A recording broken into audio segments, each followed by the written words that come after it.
Okay, welcome to Dr. Teach Me to Parent. Glad you're here with us again today, and we have a very special program as we look at the family and the family life in the inner city.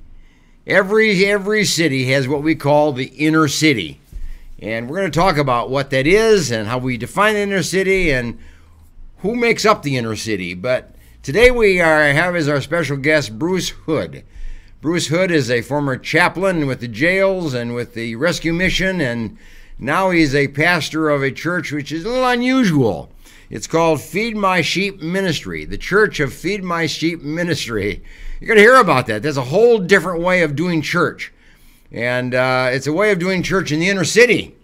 And so he's blending his kind of idea of a church with the needs of the inner city and doing some very interesting service types of behavior and activities within the city. So Bruce Hood will be our special guest as we introduce him in just a moment. But let me give you a quote to kind of put our topic today in perspective and help you just kind of see how we're going to go today in our discussion. Thank God for fathers who not only gave us life, but taught us how to live. You know, and Bruce, this is really a quote which I think is profound. It's the fathers not just give life, but teach how to live. Sure they do. Many of the kids in the inner city have no father to teach them how to live. That's what a big problem. Did you have a father that taught you how to live? I had a father that taught me how to live, and the thing that I admire about my father is that he stayed there with us, with me and myself, and there was 13 kids. 13 kids. In my family. And he stayed there with us, him and Mama, and they worked hard. Were you raised in the inner city that way or in a small town? No.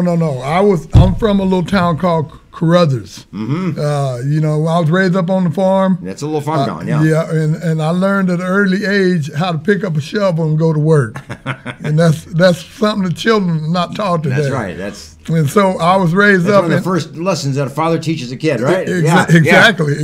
You know, and so and I learned to work at an early age, and I had a father around me to teach me all those great principles that a man needs to know in life. You know, to make it through life. Although I kind of went astray, but I came back. I see. And all those. So your father's teachings stuck. They stuck. They stuck. Yeah. Now maybe not every day, as you say. There may have been periods of time when you kind of disregarded. Well, but they got in you and they stuck. Sure. And what I mean by that, there was a time in my life when I got away from the right way of life. Yeah. I got involved in drugs, alcohol, all that stuff, what we see young people getting involved in today. And I took the rebellious road. But then, there was a time in my life when God got a hold of me and began to get me back on the right track. And everything that my father taught me, all those good things that we could apply to our life to become success. Give me an example of that. Just not the work idea. Well, pick up a shovel and work. That was very important. That's number one. Well, what else did he teach? Well, probably number one is standing with a man standing with his family. Taking care of his children. Absolutely. Taking care of his children. See, I was an eyewitness of my father sticking it out. Like I say, in my family, there was 13 kids. We was very poor. Daddy worked hard all the time. The one thing I can always remember him was for working. Yeah. He was a junk man. He used to separate metals. That's what he did. Yeah, and do things like that. Yeah. But he was always working. And I never can remember my father out late at night and coming home drunk, beating up my mother. Nothing like that. Nothing like that ever happened in our home. My mother was a type of mother. There was 13 of us kids. So Mama used to have to take food and make from scratch. She'd take her own flour and make her own biscuits and bread and taught you how to cook, basically, too. Exactly. Yeah. She could take a little and make it go a long way. She can take the things today what people disregard and make a fantastic meal. And so I came from a home like that. There was a lot of love in my home. The family, we all stuck together. if someone had a problem with one of the family members, they had a problem with all the family members. Yeah. I talked one time to a gal who was raised out in the Crothers area, out in the farm. There were 16 kids. Yeah. In the family, and the father was a farm worker. Sure. And the mother was a farmer. All the kids were farm workers. That's what we were. Yeah. And the father said to these kids, "You're going to go to college. And you're not going to grow up like I did. Yeah. You're not going to be a farm worker like I've been. Yeah. I'll work the farms. I'll get the money. You kids go to school." Yeah. All 16 kids of those graduated from college. Yeah. All 16. You know, there's a lot of my sisters went to college and they graduated. There you are. Eventually, you know, when God got me on the right road, I went to Fresno City College and I graduated. Good. Daddy worked hard, and the ones that was willing to go through college and go on with schooling, he worked hard and he helped pay their way through schooling. Yeah. And so that was kind of the environment in my home. Yeah. Like I said, we was a close family. We was knit with love. We worked the farm. Yeah. I know how to, man, I've picked grapes, I've chopped cotton, tied done it all, haven't you? All of it. You've done it all. At 16 years old, I had my own, me and another gentleman, we had our own small business hauling hay. And I mean, we used to stand on the back of that bobsled truck with hooks in our hands as that loader would bring those bales up, and that was hard work. Yeah. That was some hard work. Did you earn your money? Yeah, we earned our money. What'd you do with that money? Well, sometimes I didn't do the right things with it. That's the problem. That was one of the problems right there. But you decided to go to school and make it. Yeah, I did. And, you know, going to school and getting an education, certainly a high school education and a junior college education and beyond, is the key factor of keeping out of poverty. Sure, it is. It is. You've got to have the education. Otherwise, you're 80% prone to be in poverty. Yeah. You know, and brother, when you asked me to come on the show and you gave me the description of what we was talking about, that was one of the things that I jotted down about the inner city. Yeah. And those ones that are kind of stuck in the inner city.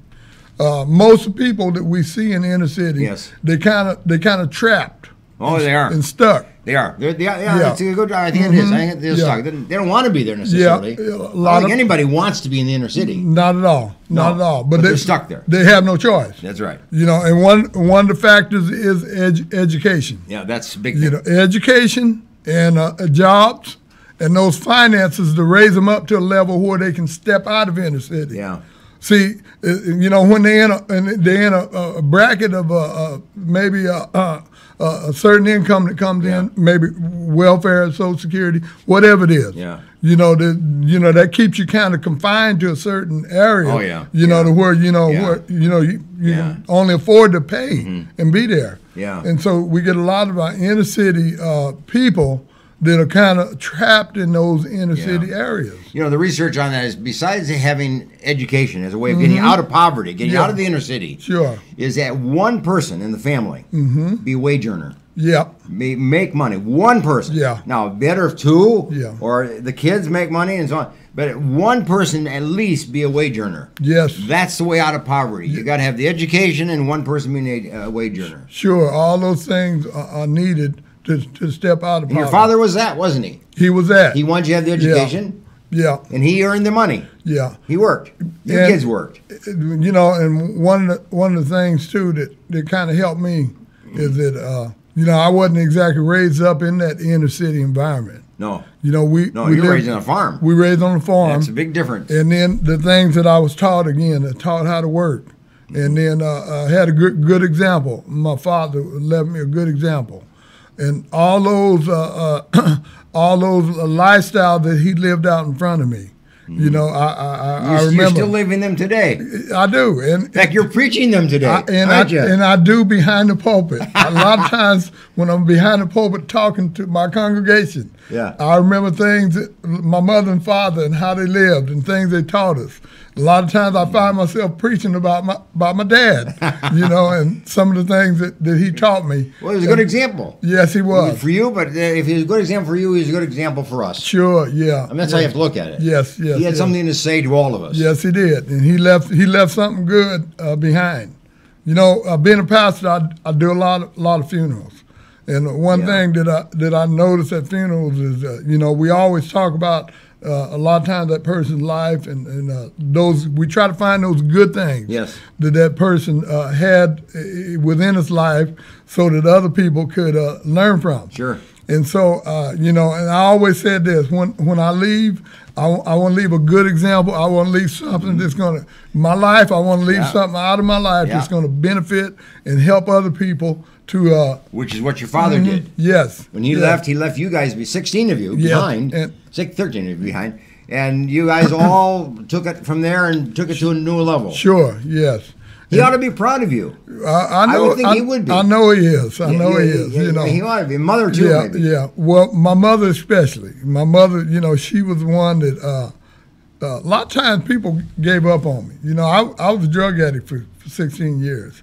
I mean, in and out of jail. When I walked away from the good way of life, and I went out there and just started getting involved, like everyone else. I spent 16 years of my life out there in and out of jail, and on drugs. 16 years. And my mother and most of the people that knew me, they kind of gave up on me. Yeah. And they would say things like, that Bruce Hood never gonna be nothing. Might well mark him out, forget about him, go on to someone else. But my mother, she never quit praying and believing and hoping that God one day would change my life.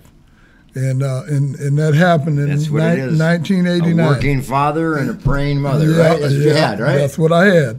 Yeah. Yeah, and it all came back together, and so my life has panned out today.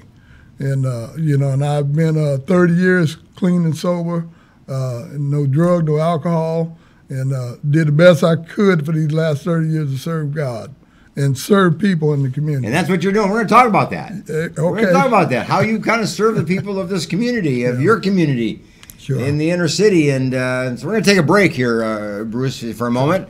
And people can get a cup of coffee and kind of join us for this next conversation, because I want you to talk a little bit about just the inner city itself. Sure. You've lived in the inner city, and you know it. You know it firsthand. Yep. And other people read about it and hear about it.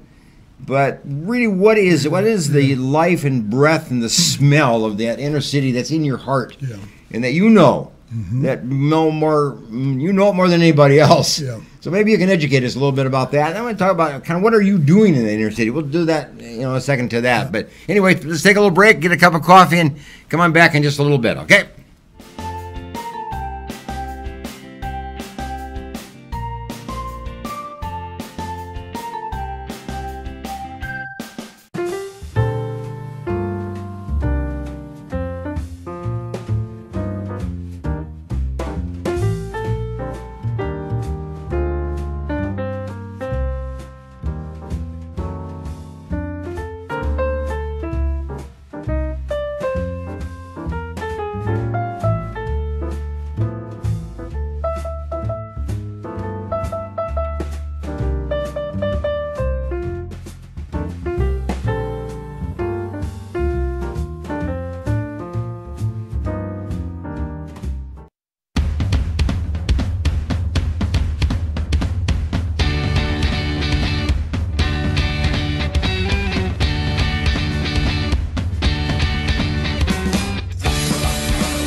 When I set foot on the campus to come visit it, I was struck by how open and how welcoming the students and the professors were. Coming to Gordon was like coming home. I think intentional community is what Jesus modeled with his disciples, and Gordon has really fostered a good place for intentional community to happen. Gordon is a place where you can meet people from all over the world and hear their stories. I meet a lot of different people who are shaping who I am today. Gordon seeks to graduate men and women of character and of leadership, and the world is the place where Gordon students belong. Choosing to go to Gordon was, I think, one of the best decisions I've made in my life. I expect to be changed.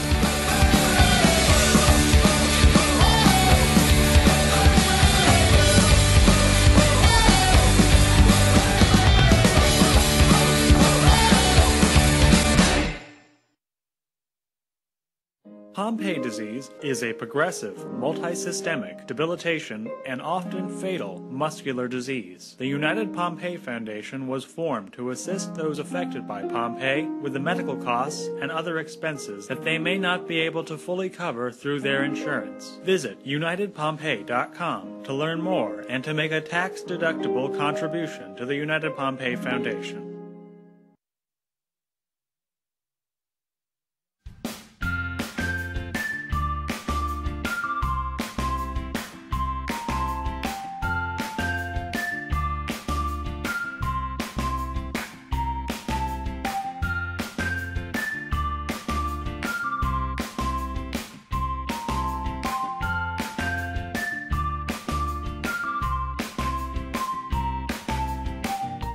All right, welcome back to Dr. Teach Me to Parent. We're in our discussion phase here with Bruce Hood, inner city pastor.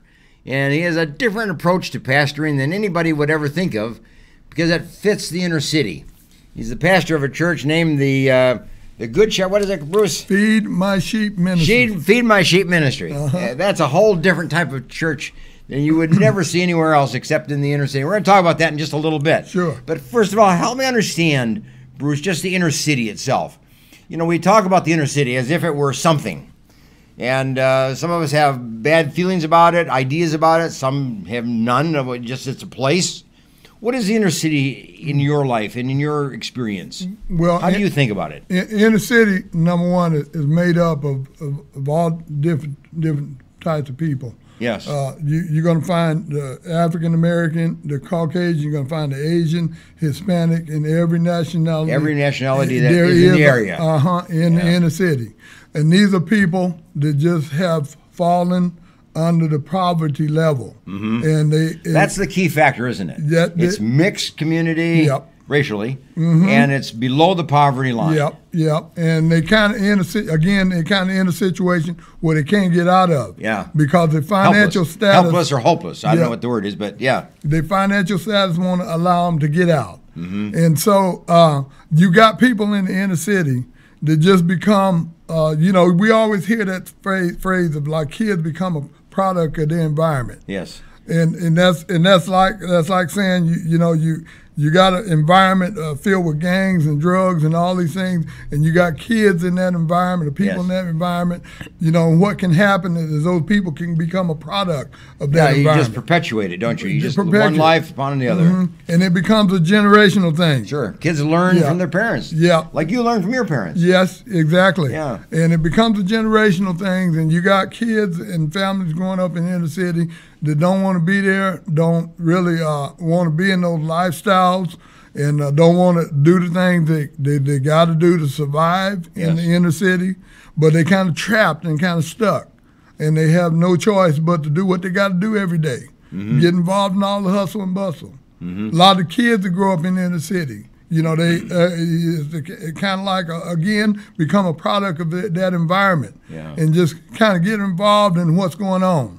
The drug activity, the gang activities, dropping out of school. And it just keeps going, doesn't it? It keeps going. You can't spin out of that. We talk about being stuck in the inner city. Mm-hmm. That's really what it is. Yes, it is. Yes, it is. And they're lacking education, jobs, and those things, and financial status to help them to become a better, productive citizens in life. Why aren't there jobs in the inner city that are available to people in the inner city?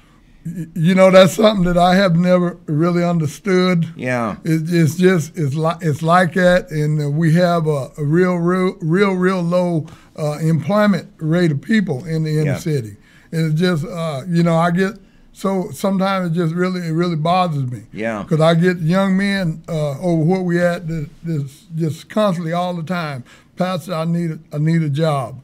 Sometimes we see these young men, they're out there doing things that they wouldn't be doing otherwise if they would have had a job, if they would have had some kind of way of making income to be there to help their families and raise their kids up and things. But see, you were raised by a father that worked. He taught me how to work. And he taught you how to work. Yes, he did. There are a lot of these kids in the inner city today that don't have a father that works. Yep. Don't have a father. Yep. They don't have a father that teaches them how to work. Yep. So where are they going to learn work? work habits, the work thinking. You know, and you know, unfortunately, the only place they got turned to is like the drug dealer. And people like that. That's the kind of work they do. That's the kind of work they do. That's the kind of work they do. Yeah, the majority of the inner city kids do. Now, that's not all of them. There's some of them, brother, I mean, they stick it out in school and do what they got to do. Sure. You know, to become, you know, the people they need to be. Yeah. But again, inner city life is real tough. It's something that people don't really enjoy being involved in, but a lot of times they don't have no choice. But it seemed to me like a city government could make a point of trying to bring into the inner city business, a factory, a call center, some kind of work in the inner city area so that people who live there, now they all aren't going to work, we know that, but some will. Some will. And some will use that as a way out of poverty. Sure. Yeah, that's one I see it as a role of government, is to bring in a work potential, a work opportunity, as a factory or some kind of a company that hires people, low-level people, but still work.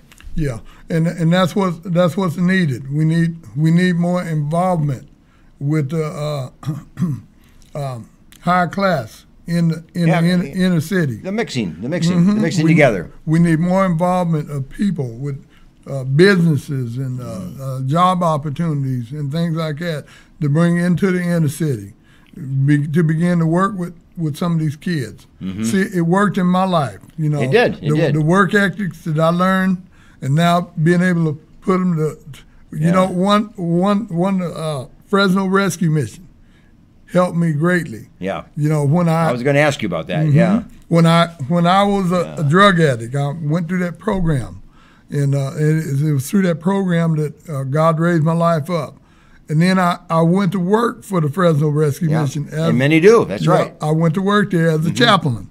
And I served there, and back then Jim Taylor was the director. Oh, yes. And he knew that there was something about my life that was worth working with. And so the rescue mission was very inspirational and helped me financially to get started, because I was offered a job there that I took, and I worked and I could earn money. And then even after I started working, the rescue mission had their own real estate people, and they helped me to buy the home what I'm in now. And it's out of the inner city. And, you know, and through over the years, the last 30 years, my life has been able to develop and grow stronger and stronger. It's a slow process, though, isn't it? It was a slow process. Very slow process, but you keep going. But see, now my life, I'm able to go back into the inner city and around all the stuff that's going on, and keep my focus and stand in the direction where God has taken my life. And so, you know, it was good that I was moved out there for a while. Sure. But now sometimes I wish I would move back. Sure. You know, because that's where my work is at every day, all the time. Yeah, you work right in that inner city every day. You're there every day. Every day. I'm full time there. So you feel it.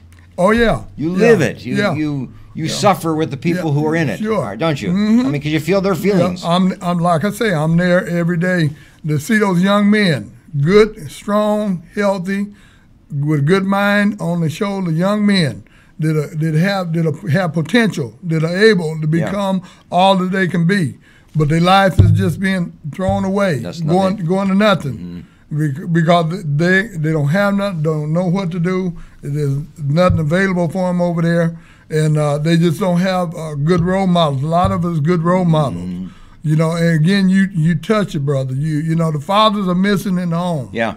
You know, what about the inner city church, though? You have one, but there are many. And as a group of churches in the inner city, some are black, some are not black, some are they're mixed culture and racial backgrounds on. Are they trying to work together? Are they trying to raise the people up to a higher level? You know, I believe that every pastor in West Fresno and even in North Fresno is always wanting to do the best they can to help people. You know, you can't be a pastor and not have a heart for people. Well, that's right. You know, that's right. So all of us, you know, we're doing the best we can, but it's tough because, you know, it's a few of us, but then you have so many people, that are kind of already kind of in that mode of thinking and in those lifestyles, and it's kind of already set in their way, and it's so many that you got to deal with. There's so many. It's so few of us. Yeah. It's almost like it's overwhelming, isn't it? It's almost like the police department. You got a few police, but then you got the thousands of people. And they're trying to put out fires here and work with this person, work with it. It's just endless. It's endless work. You have to do the best you can. You do the best you can, and you got to just stay with it and just. You don't never give up, because there's always going to be another like me, like Bruce Hood, that you're going to be able to find. That's right.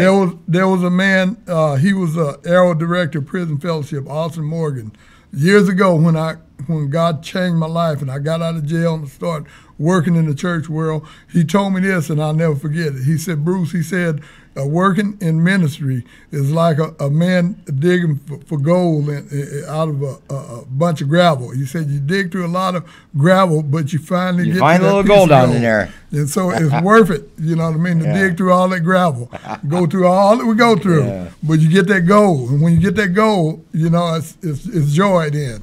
First, let me ask you just about that church that you are pastoring. You call it the Feed My Sheep Ministry. Feed My Sheep, yes. What's it?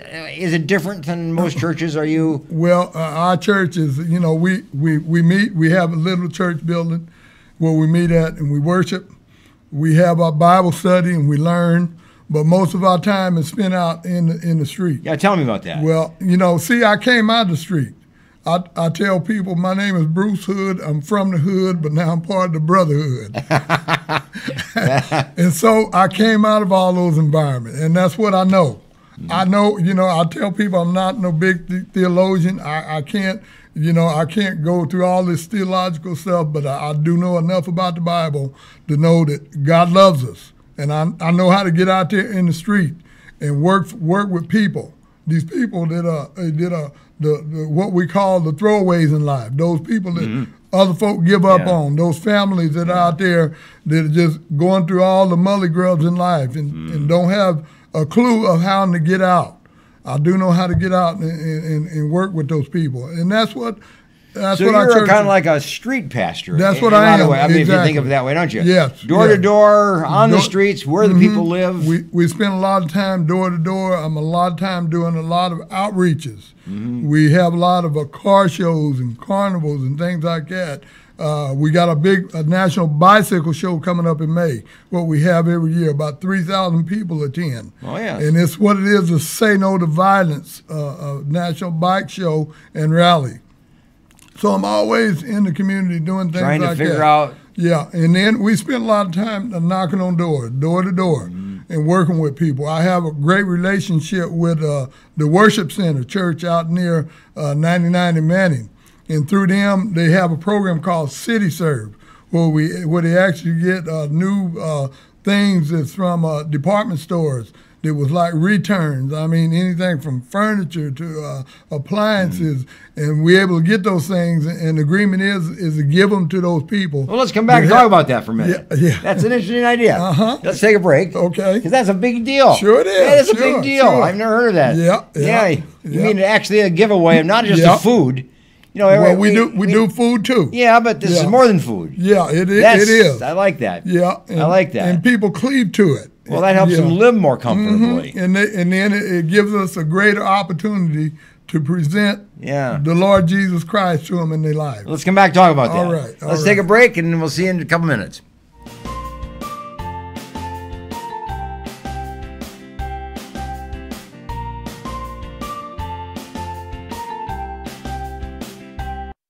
The Green Gables Care Home is a 24-hour assisted living facility for the elderly located in Clovis, California, offering spacious private and semi-private rooms which are wheelchair approved, catering to the special person in your life who needs attention and wants to live in a loving home environment. The Green Gables Care Home has assisted living in secured homes for elderly with Alzheimer's, memory loss, and for your loved ones needing assistance with their activities of daily living. Call 559-297-9438 and visit greengablescarehome.com.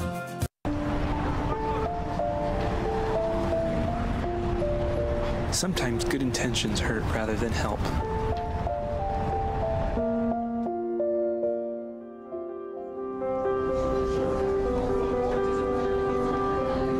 For just $1.76 per meal, the Fresno Rescue Mission offers more than food. We offer hope. Please donate today. Do you need a locksmith? Layman's Lock and Safe Service and Repair is available for you. 559-228-1805. Gained a lot, learned a lot, and got a lot of love. If it weren't for the knowledge that I had gained from the classes at PCC, I probably wouldn't be the mom I am today. See, there it goes. I would love you to meet my son, Aaron. My situation was very difficult. I didn't know how my life was going to turn out. We graduated in June 2010 and we got married in July. And through family, the Pregnancy Care Center changed our lives. The Pregnancy Care Center was a huge, vital part in helping me walk through that pregnancy, in educating me and loving on me during that time.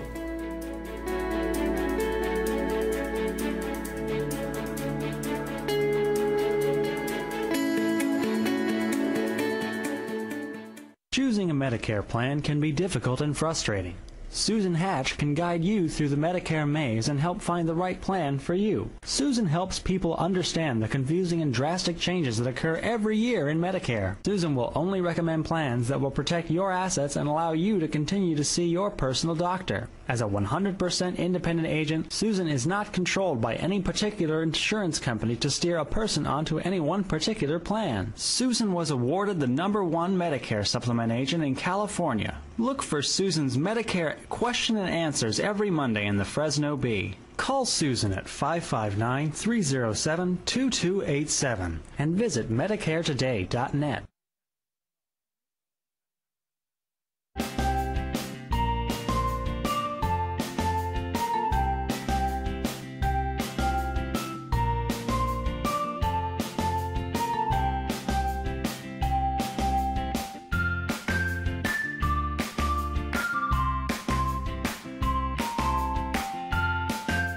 Okay, welcome back to Dr. Teach Me to Parent. We are discussing the inner city today, the inner city family, actually, with Bruce Hood, who is an inner city local, a pastor of a church that's very different in the inner city. Feed my sheep. And here's the idea. He doesn't just deal with a group inside the church. He's a man that goes out to the street. So he's a street pastor, if you will. And right now he's in a program that you gather a lot of, not just food, but a lot of furniture and a lot of objects, a lot of things that people need and can benefit from. Sure. And you're a kind of a distribution opportunity, are you? Yes, sir. How does that work? Well, first of all, you gotta have a heart to do it. Well, you gotta make time. It takes a lot of time. Yeah. It's like a commitment. We work with a bigger church out near Manning and 99 called the Worship Center. It used to be that casino, but they turned it into a church. Oh, yes, okay. And they've got a program out there called City Serve. And through that church, they're able to get warehouses full of new things that we can distribute out to poor families, needy families. And this is like furniture, appliances, man, you name it, whatever you see in a home that people need. We're able to get our hands on it, and the agreement is to give it to these people, meet the needs of these people. No cost. No cost. If there's ever a cost in it, we out of luck, we won't get it no more. And so, but it's great because it works very, very good when you. So where do these things come from? Well, refrigerators or whatever. I'm not exactly sure. They come from some type of department store. Some of the stores. Yeah, some of the stores. So these would be like returns or broken items and things like that. They can't get rid of or can't resell. Yeah. So then they give them away. Good. Yeah. Good. A lot of items what they give us, they're not broken. Yeah. It's probably something they couldn't sell. Oh, I see. Something that was returned for one reason or another. Wonderful. That was able to give to put in our hands and give to people. So it works real well because over where our church is at and where we work at daily, you know, you just got miles and miles of people all around us that are literally poor, dirt poor. Remember, we right in the center of the inner city. We in the part of town where a lot of these people would not even have a couch. They wouldn't even have a couch. In fact, a lot of homes, we spend a lot of time knocking on doors, going out and working with people. And that's one of the ways that we give away this stuff. So then you know what people need because you're there, you see it. We see it. Yeah. We spend a lot of time knocking on doors, and then we get to visually see, you know, there's no couch, there's no dining room table.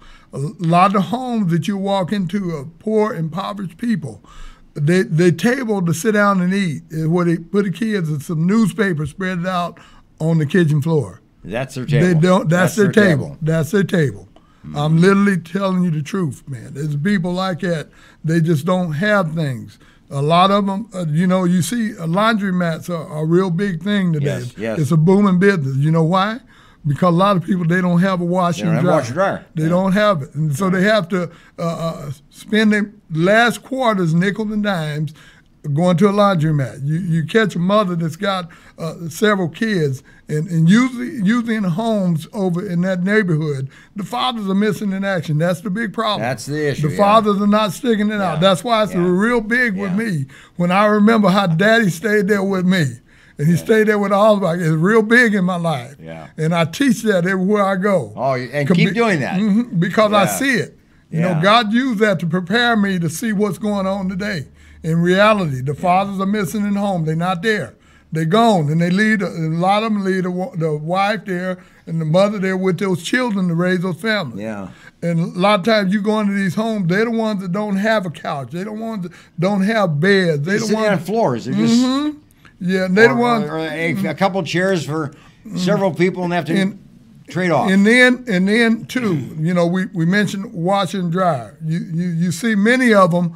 I mean, they scrounging just to get money to do laundry. Just to get money to do laundry.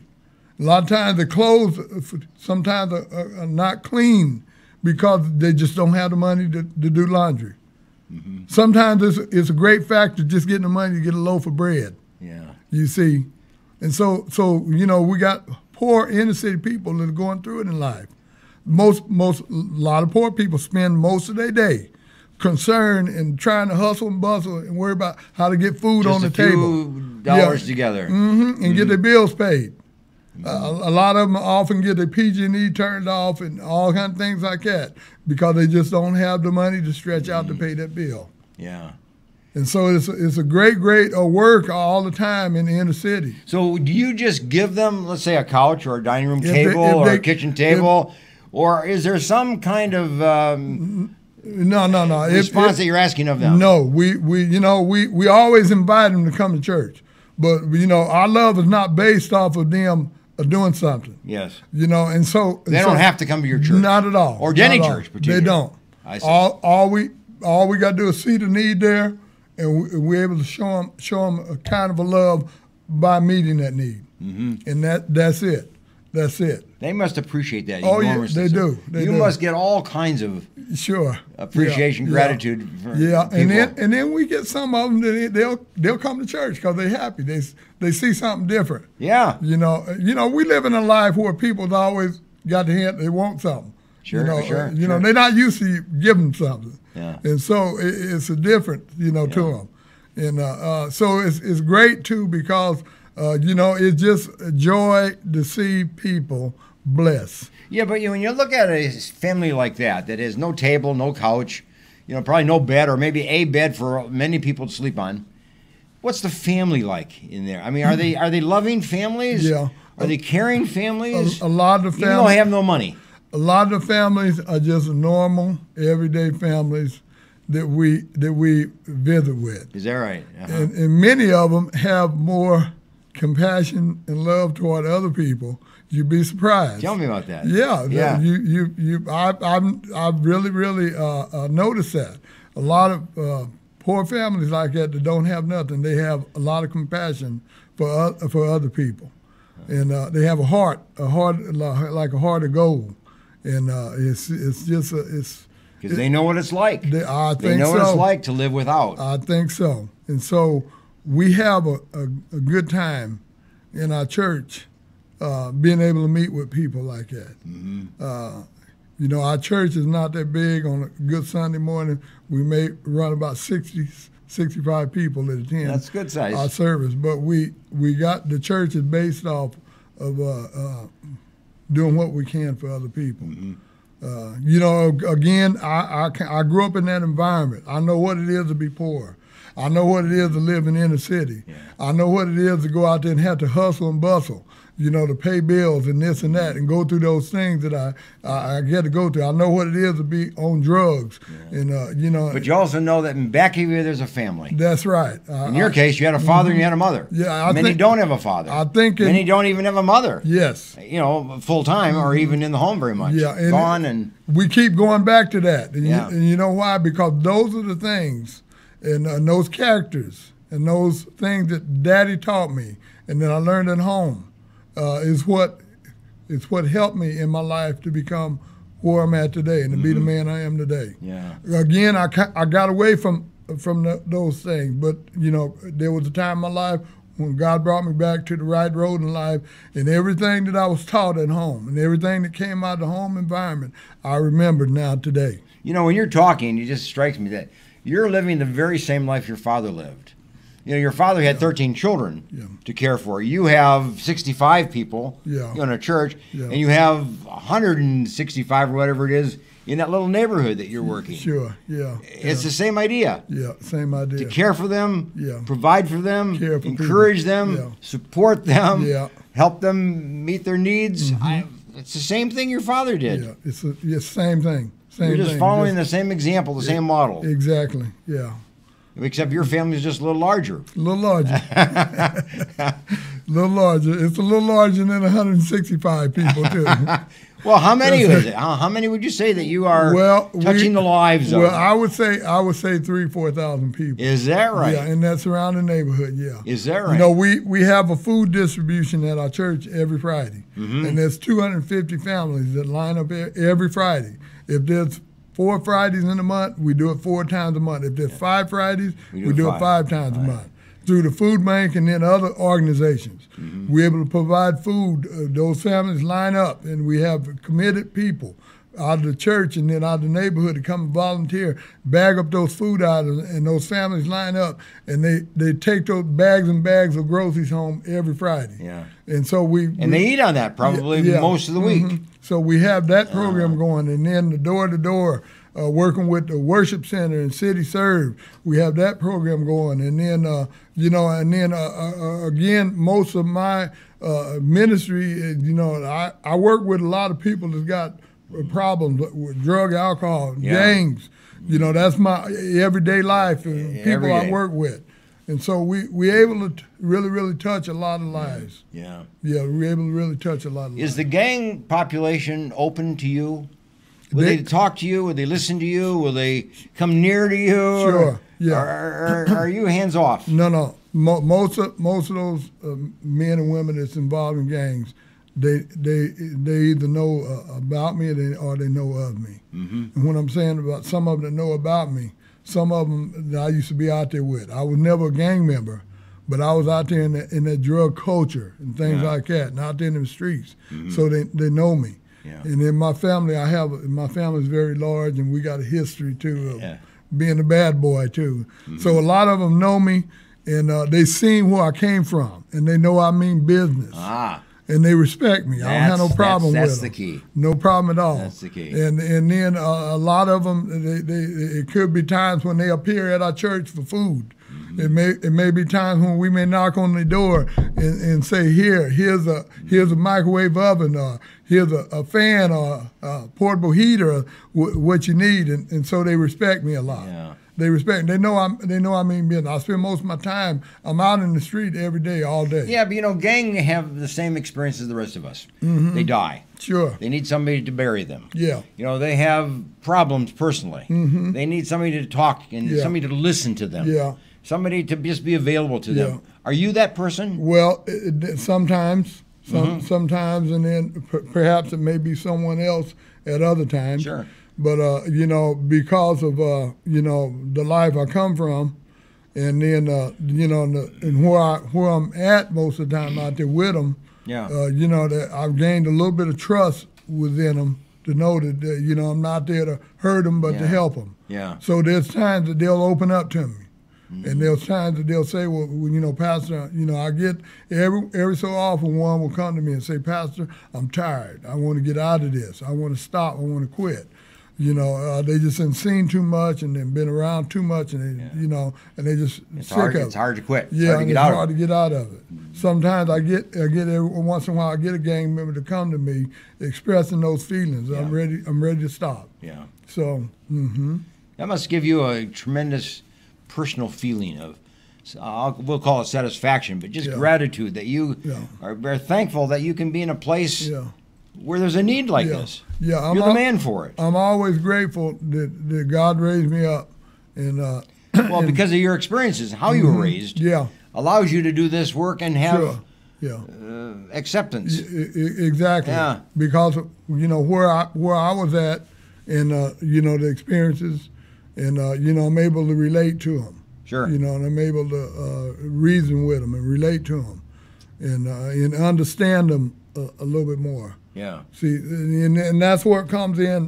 That's what we want. Yeah. That's what we want. We want people to understand us. Mm-hmm. We want people who care for us. We want people who are not afraid or who are willing to stay there and talk. Yeah. And that's where it comes in with the people on the outside.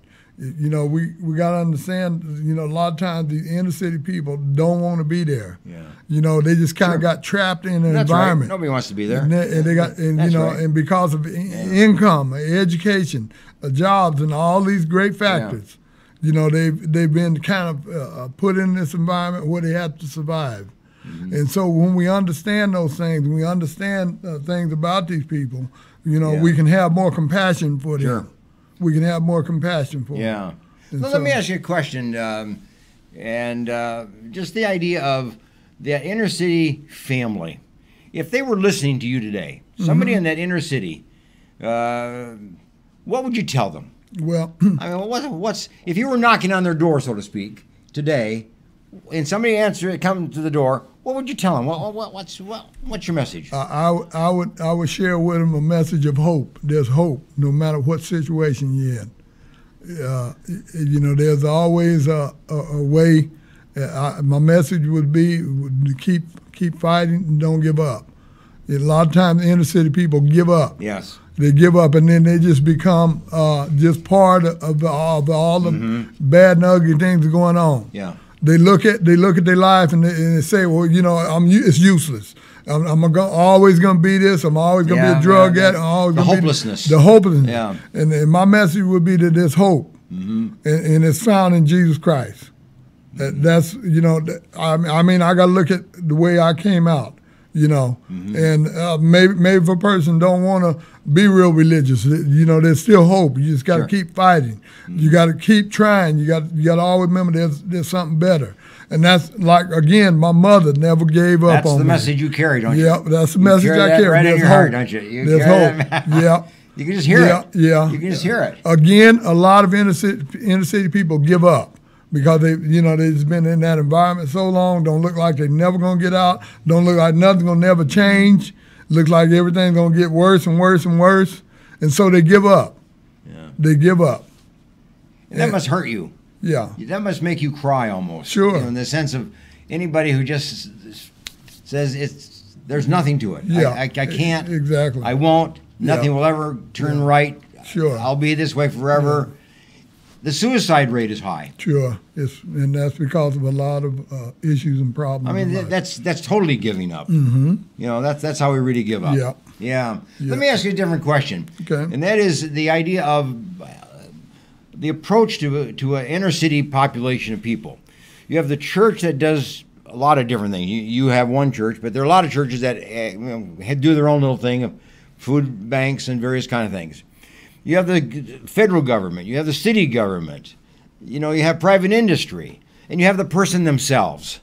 How does this all work together? It's just taking advantage of all those opportunities. They are opportunities, yeah, all of them.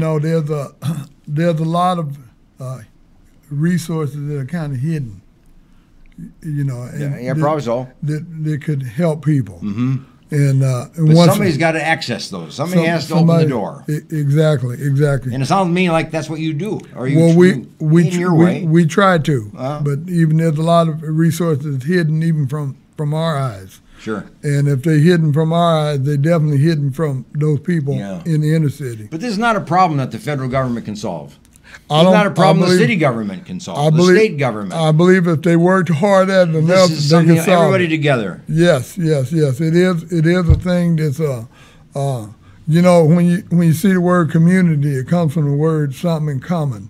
And we need to have we need to all be in common in one thing in this area. Our government was based on a concept we call the common good. Mm-hmm. We all work for the good of each other. Sure. We all had the better good of everybody else in mind. Mm-hmm. We kind of lost that a little bit, haven't we? Yes, we have. We really have lost that. We kind of do our own little thing, and we've kind of hidden. Yeah. And it's just something that we need to talk about. And continue to bring people's awareness to it. Mm-hmm. What we're doing today, we bring people's awareness to the fact of inner city. Sure. And and this is good. I love this. I'm so glad that I was invited and I was able to be here. But when you talk to an individual, just a person in the inner city, what do you tell them? What can they do? Where can they go for this or go for that or get this help or whatever? What can they just themselves do within their own resources? Sometimes it's just getting away from the negative people. A lot of times, inner city people would change the association. You see, it took positive people. And me getting around positive people, being around positive people.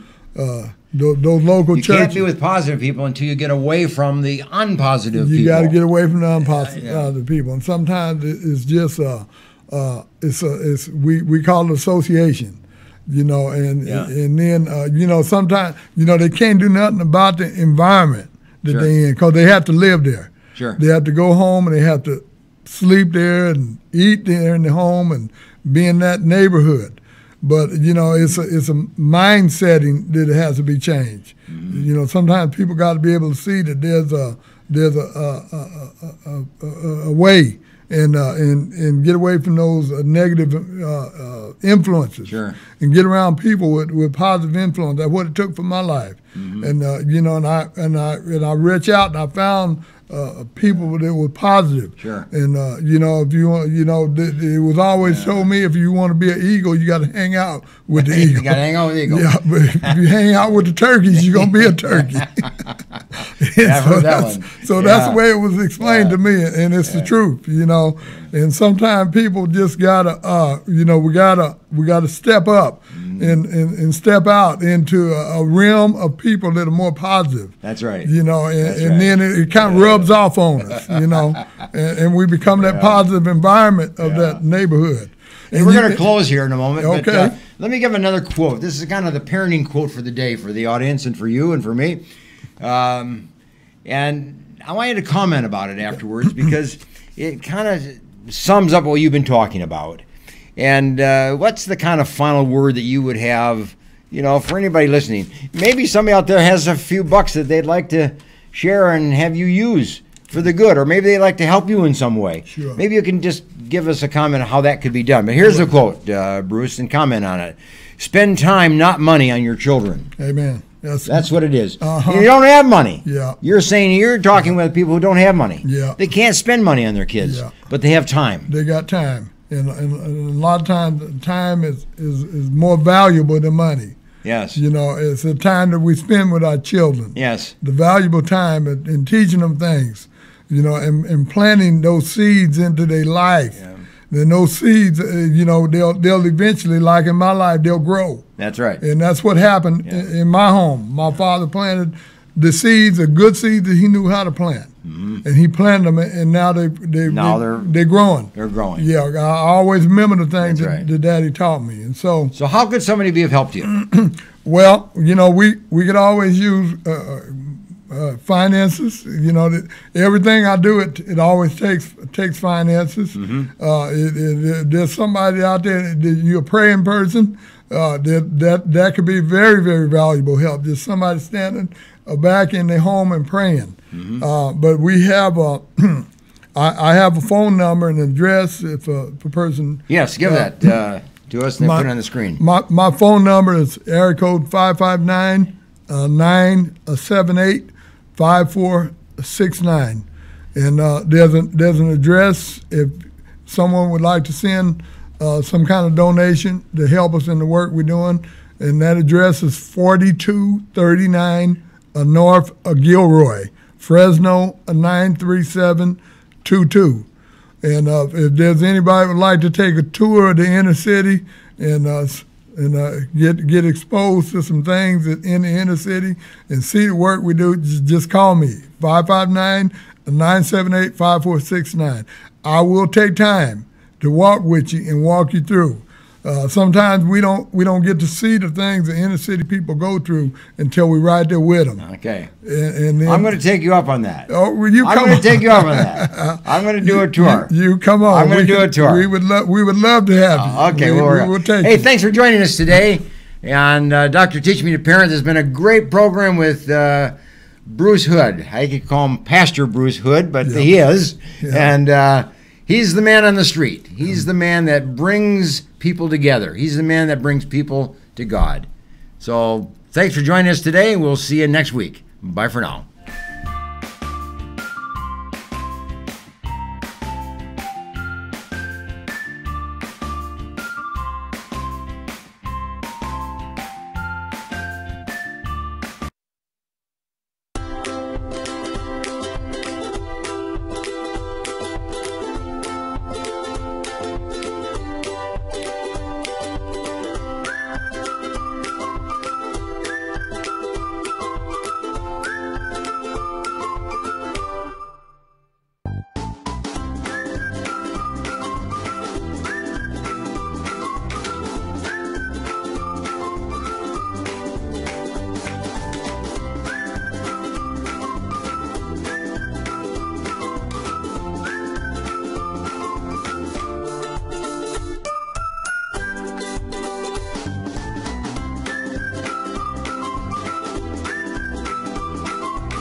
Dentist who has a passion for superior aesthetics and comfort, you need Dr. Christopher Wong with Cedar North Dental. Call 559-432-4948 or visit cedarnorthdental.com.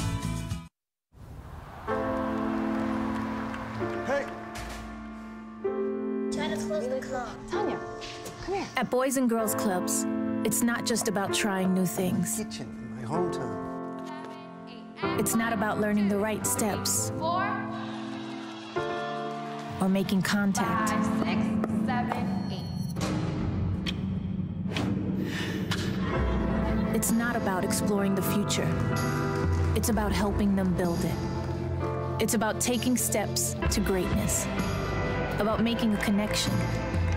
It's about proving every kid and teen has what it takes. It's about people in our clubs who bring out the greatness in every kid who enters our doors. It's not just about being on stage. It's about walking across it. Great futures start here, and here, and here. Sat7 is a Christian media network that uses uncensored satellite television to broadcast across the Middle East and North Africa, and is also available globally online.